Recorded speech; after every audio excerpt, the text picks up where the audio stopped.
the biggest changes in this country happened because people took to the streets to demonstrate, citizens pushing to change their communities.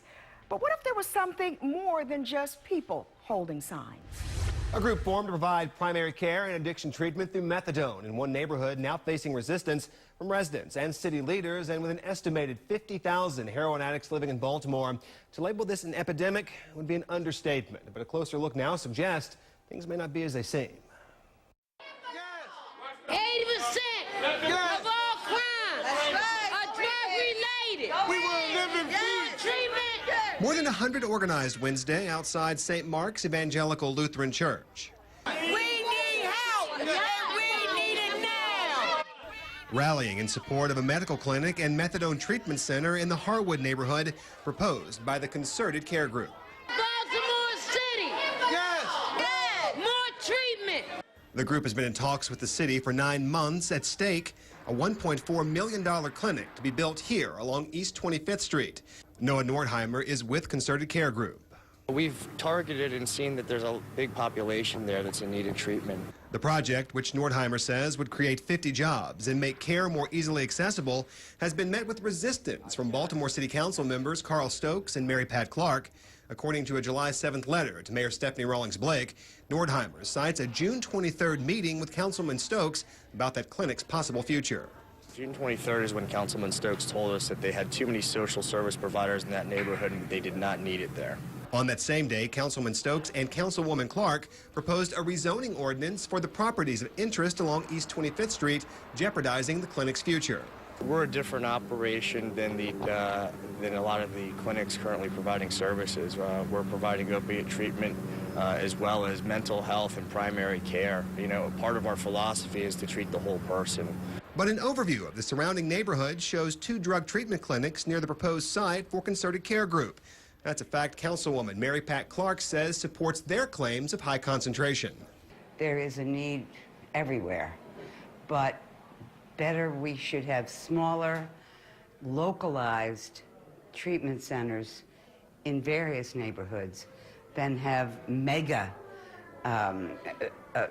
regional centers in this neighborhood. A meeting Wednesday organized by the Central Baltimore Partnership focused on the issue of saturation.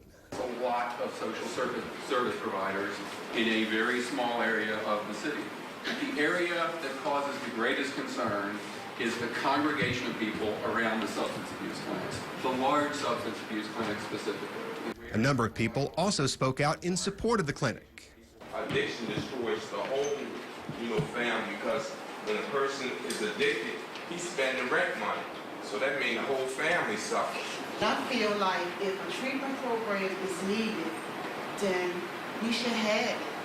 Noah Nordheimer with Concerted Care Group says they weren't invited to the meeting. He also claims those speaking for Central Baltimore Partnership weren't honest about their findings. You know, they try and skew a lot of the data that we've seen by lumping it together, 12 neighborhoods. Eventually you're going to get the data you're looking for, including Charles Village. More treatment. Outside, those claiming to support the new clinic picketed, making their voices heard. The young people, if they're getting younger and younger, he will open up as many programs as he can. But as the meeting ended and supporters boarded the bus, our cameras picked up a different story. Put this on your knees, man. They want to try and pay us. Everybody's going to get their money. So they offered everybody money, if you pick the time for them. The petition. Yeah, petition. Do you think that's right? If they don't pay us, it ain't. One supporter didn't even know why he was there. Because we need housing. Housing and help. We spoke to an unidentified organizer about those claims. I think people are just expressing their frustrations about the circumstances that they're working through, and that's really all that. But when pressed about paying protesters for their time, no comment. Let me talk to these folks. Noah Nordheimer says his group paid the protesters $20 for their time. Reimbursement, he says, for food, transportation, and childcare.